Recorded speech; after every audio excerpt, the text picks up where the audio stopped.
Hey everyone, welcome to the Obvious Podcast. This is episode number 77. My name is Sonny. I'm the COO at ABC Florida East Coast. And I'm Peter Daiga, President and CEO at ABC Florida East Coast. You are listening to the Obvious Podcast, where all opinions are our own, unless we say otherwise, or there's a guest on the show and he says, hey, in my opinion, blah, blah, blah. Then you know it's their opinion. Love the show. We ask you to subscribe on any major podcast platform or watch us in action on YouTube. Follow the Obvious Podcast on TikTok, Instagram, X, and True Social. All the links you need are in the show notes, and reach out to us anytime at theobvious@abceastflorida.com. And if you're enjoying the ride, we ask you to help others find us by leaving a review wherever you listen. So, all right, Sonny, happy Friday. Happy Friday. Peter, can you believe that, March is almost here? No, I can't. 2026. Say this every year. As you get older, it gets worse. It gets worse, yeah. So if you're young and you're like, man, life is so slow, enjoy it because it's going to change quickly. Exactly. So what are we talking about today? So today I wanted to ask you a question. Okay. Can you name an area where God's beauty is abundant and the impact of man's terrible policies is also abundant? Oh, it's hard for me to admit it, but yes, California is a beautiful state. Right? Can Absolutely. be a beautiful state. Gorgeous. And humans have wrecked it. So the reason I'm asking you about California, because you and I just came back from one of, I think, the most beautiful parts of California, which is the city of San Diego, which, according to Will Ferrell in the movie Anchorman, is a German for a whale's vagina. Do you remember that scene? No. She goes, and he's sitting with him. San Diego? Like, yeah. Okay. And he goes, San Diego. It's German for whale's vagina. And the girl that he's sitting with says, actually, no, it's Spanish name for Saint Diego. And he goes, well, let's agree to disagree. One of my favorite, stupidest movies ever. A much underutilized line. Let's agree to disagree. Let's agree to disagree. So, okay. So anyway, that's my San Diego movie references. So aside from that, what are we I'm sorry. Anchorman is not an obscure movie reference. Okay. Well, they're all obscure to me. Had that conversation. Movies are entertainment to me. It's like I leave the movie theater and 5 minutes later it's like dump. You know. Anyway, I would highly suggest you watch it. It's very. I've seen it. I'm pretty sure I've seen it. Oh, okay. Yeah, and it is funny. Anything that makes fun of the news, it kind of does, right? It does, absolutely. Then I remember he comes home and his dog's barking at him. He's like, I don't speak Spanish. Lord. Anyway, we just came back from San Diego, and I would love to share with our audience why we were there and what we did. Okay, so go ahead, share it. No. Hold it first. Here we go. You're not going to explain that, are you? I'm not. Okay. So people have to figure it out. So we just came back from, actually, it's something that I've been seeing for a number of years, Sonny, and you being here has kind of got me like, Sonny, I've been looking at this for a number of years and never actually done it. So, what do you think? And so, gave me some new inspiration and to consider it. So I think we've mentioned before, there's an association for everything in this world, which is crazy. So there's an association for associations or association executives. It's called the American Society of Association Executives. They're the accrediting body for the CAE, accreditation. And what does that stand for? Certified Association Executive. Okay. And they do an awful lot of great publishing over the years, which, this kind of thing I've enjoyed, reading about associations and good governance and benchmarking and all that stuff. So, this is why you don't watch movies, because you're busy reading these things. Maybe, in part. So, Friday nights. They might be the organization that would sell that book that you and I have talked about that we're going to sell. Yep. So, but anyway, they also do some great conferences and symposiums and whatnot. And they've had for a number of years a symposium called the CEO and Chairman. I think they just call it the CEO Symposium. But it's really about getting your leadership on your volunteer board, in particular your chair and or people who are in that path, that glide path for chairmanship, along with the chief staff officers, if you will, of the organization. So yeah, we pulled the trigger. I think we asked, I don't know when it was last summer or when it was, but And we originally were going to have both the institute incoming leader and the chapter. We had to pivot a little bit on that. So, but we did end up going out there with yourself, me, and Rudy. I cannot say his last name ever. Yeah, Elena. Yeah, I'm not going to be able to. Elena, Rudy, Elena. Who's the incoming chair or chair-elect of the ABC Institute. So he'll be the chairman for the 26th. And the chairman and CEO of D&B Tile. That's right. So, Yep. And we've actually, he's had us as a guest on one of their big. That's right. Right. When we, the first time we took our show on the road, it was in Orlando. So in any event, they do, a number of these around the country at different times of the year in different places. So, we picked San Diego. Not because it's San Diego, honestly. No. We thought the time of the year was... The time, yeah. Was good. It was beautiful. So anyway. Right? The weather was nice. Yeah. And, of course, we got cloudy and rainy one day. Never rained in Southern California, but it did on us. It did when we showed up. So there was about 100 people there, 100 and, from all different... there was a group sitting at our table that was a bunch of therapists or... Yep, they were from the... Cognitive and something therapy association or whatever. ABCT is what they call themselves. That's right?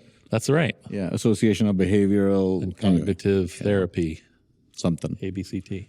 And then the table next to us was the Booze Makers of America. Yeah, the American Distillers Association or something. Anyway, so it's an interesting group of people. So anybody interested in good governance and whatnot. So yeah.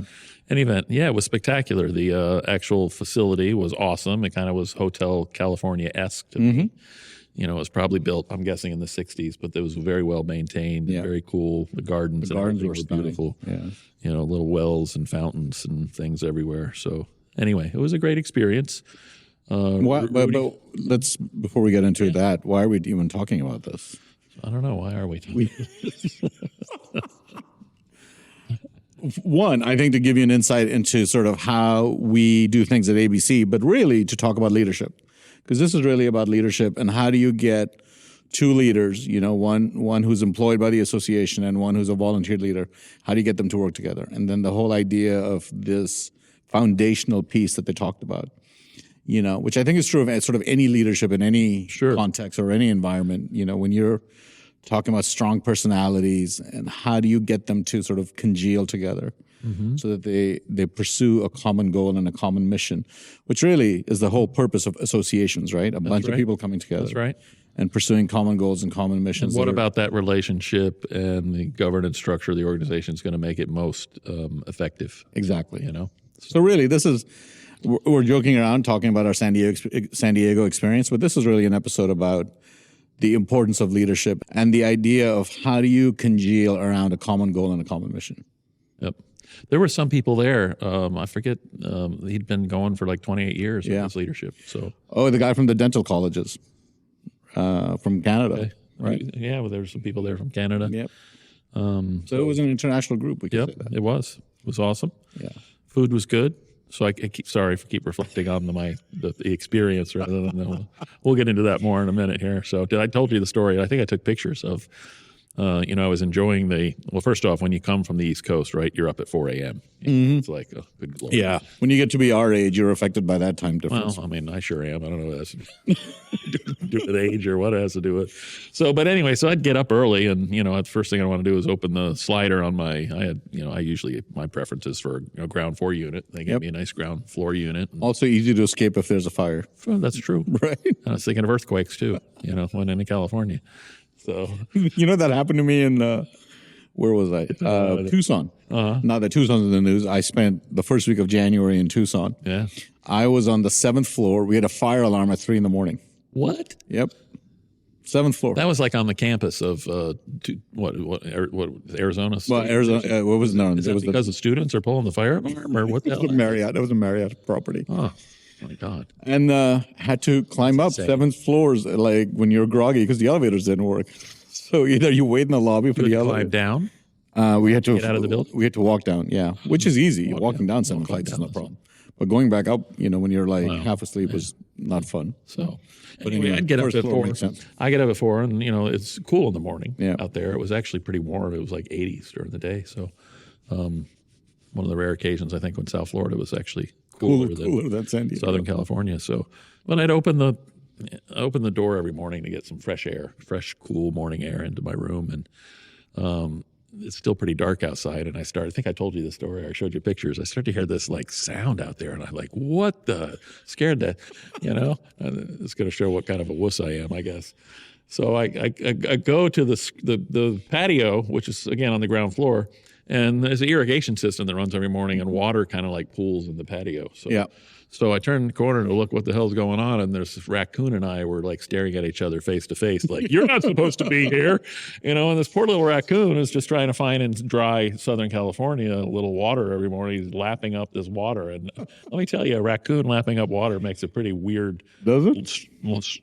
Strong sound, Yeah. So anyway, that was my. That's the difference between you and I, because I never open my screen door. Doesn't care. I don't care if it's night or day. I'm not taking any chances with weird animals like plowing into my room. So Sonny, I would say like having seen this and looked at it for years and thought about going and inviting our leadership to go. It was well worth it. Yeah. I really enjoyed it. I'm curious. You're a little newer in this business than I am, and I know Rudy seemed to get a lot out of it and found great value in it. I see us, maybe again trying to continue to do this. Yeah. I think there's the real dysfunctional organizations I've seen over the years, nonprofits, chambers, ABCs. It boils down to that relationship, I think, between your leadership and you as the CEO or COO has to do with trust. Yeah. There was an awful lot. I think there was a lot of time talking about trust. Yep. Big part of the conversation. So, anyway, what were your thoughts? So, what I find really useful and great about this whole experience is when people join organizations for all sorts of reasons, right? Everybody has motivations that are as varied as can be under the sun. And then when they get into the leadership path of whatever association or organization they're a part of, they get into the leadership path for all sorts of reasons and motivations. And so when you are, especially in leadership, right? And I get sort of when you join an organization, everybody has a different value proposition. So you sort of extract whatever value you want to extract based on what you think you need. Now you are shortchanging yourself because the value proposition horizon in most organizations is extremely varied, and there's all sorts of value props lying all around the sphere that you don't know about because you're only focused on the thing that you think you need. So I would encourage you, whenever you join an organization, to sort of be more open to all of the areas where you could derive value from, right? Don't be so myopic in your sense of, I just care about events, or I just care about education, or I just care about this part of or advocacy. There's all sorts of avenues for value that you might not even be aware of. So that's, I think, doubly true when you get into leadership, right? So as a volunteer leader, your motivation could be one thing, but all of the little sort of nuggets of value that you could get out of it, whether it's personal, professional, for your business, none of that is really going to be manifested to you until you really sort of open yourself up to the experience and you look at things from a open perspective, right? So, but then I think what that does is you bring to your leadership those values and opinions and perspectives. I mean, that's natural. Like, this is not a bad thing. This is what we all do. And I think probably the greatest benefit that I saw in what this symposium was really about was it really crystallizes around what really the partnership between the two leaders ought to be, and what should be the basic foundational understanding of those two leaders. And I think a lot of I think a lot of volunteer leaders in general think the value lies in what they bring from their own experience, which to a certain degree it does. But the effectiveness can really be hampered if you don't get past that. So I really appreciate the fact that there is a groundwork that's just laid down of best practices and policies and ideas and really more sort of a philosophical underpinning of what matters and what areas where you can agree, areas where you can disagree, areas where you can sort of, agree to disagree, that sort of thing. And I think the guys who did the teaching, I think one of the guys was just incredible. I mean, the man just kind of sat there, older gentleman, and had the outline obviously, but man, he just never looked at notes. Never looked at anything. It was spectacular. And then one of the guys was just like full of platitudes, and I was like, okay. But he was also good, but just a lot of platitudes. And you know how I feel about those. You're planting trees, you'll never sit under or something, And I'm like, oh, come on, bro. Like, let's just, I don't know. But that's just, I don't like things that are overly emotional anyway. I feel like we should just stick to the facts, Right. But he really spoke to me, so.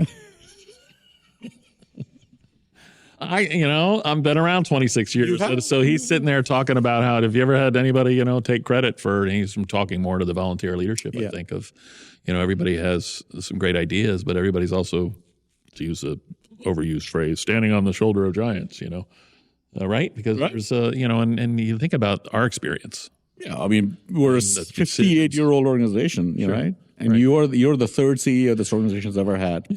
And then an awful lot of amazing, creative, risk-taking decisions made in the past, before either one of us.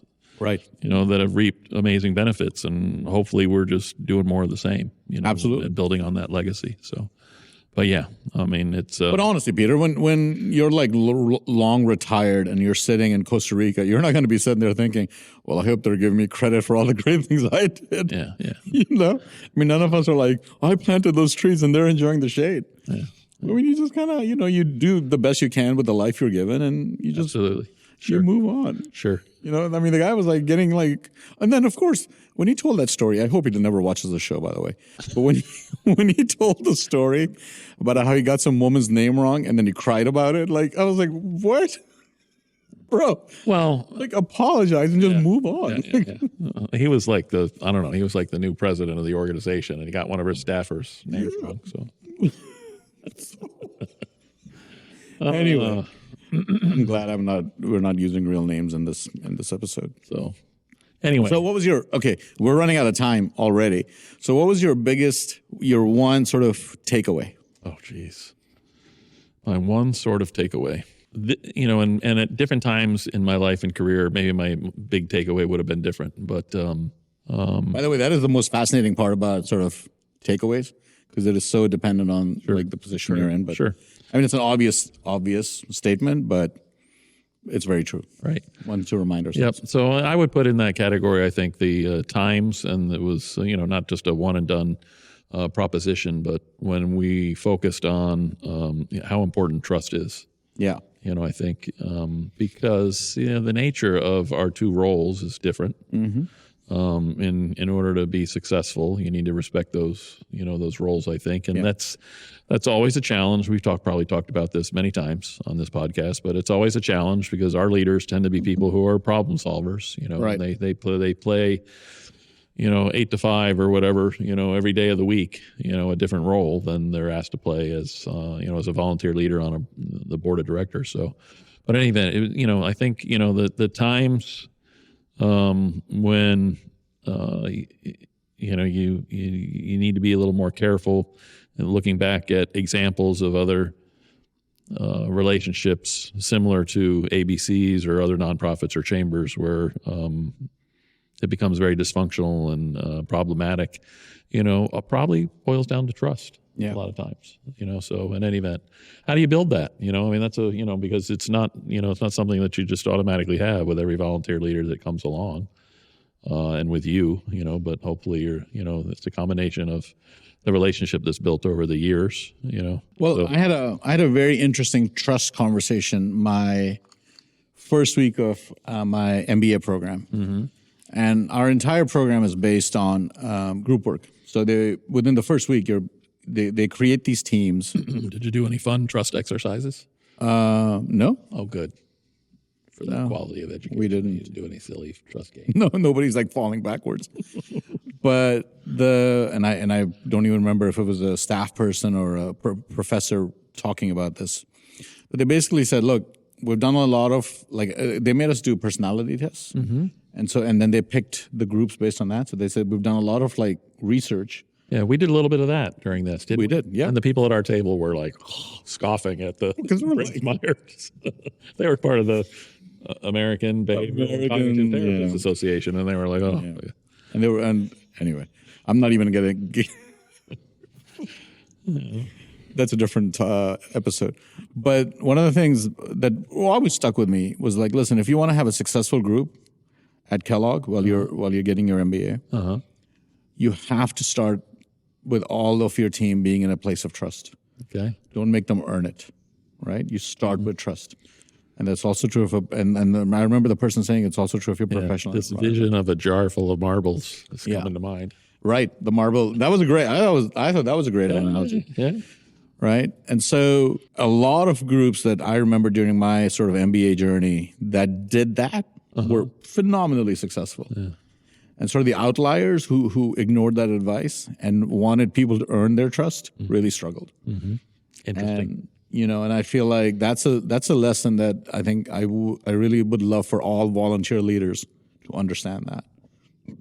Don't make people earn your trust on the front end. Give it to them, and then let's see how they do. So I don't know. I think we'll probably be doing this regularly. In fact, I think there's probably different probably leaders in organizations that don't have to be the chairman of the board. Who could really benefit from this? They could be committee leaders. They could be absolutely. Just anybody who's interested in a satisfying and productive tenure. Serving on a nonprofit in whatever capacity that may be.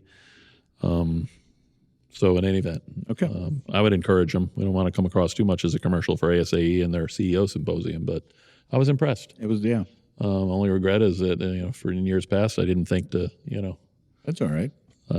Coalesce our leadership team around going out to it. So, but anyway, it was well worth the effort, I think. So, well, thank you for joining us. We hope you enjoyed this episode and got learned some things about leadership and trust. And we look forward to welcoming you next Friday. And for comments, we ask you to send us an email at theobvious@abceastflorida.com. Until next time, ciao. Take care.